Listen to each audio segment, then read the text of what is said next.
After finishing the abomination, she tried to convince herself was soup. She cleaned up using the small amount of human dish soap she had managed to bring, making a mental note to get more sometime tomorrow. Making her way downstairs to the small vehicle garage, now workshop, she saw that her prosthetics were still undergoing their diagnostic routines. The utterly unreliable estimated time remaining feature said that she had many more hours left until complete, and she could begin to actually service them.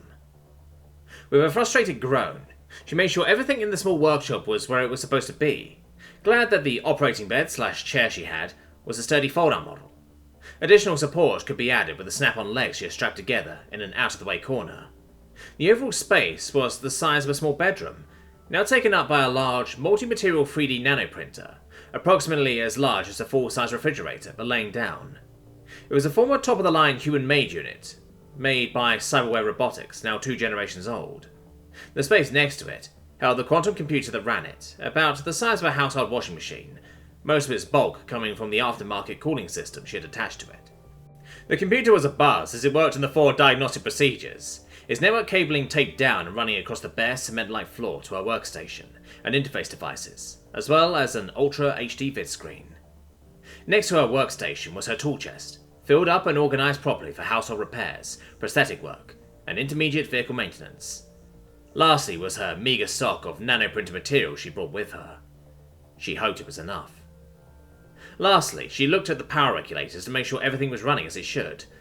While electricity was fairly universal, the delivery methods varied greatly, and human technology was new to the overall galaxy.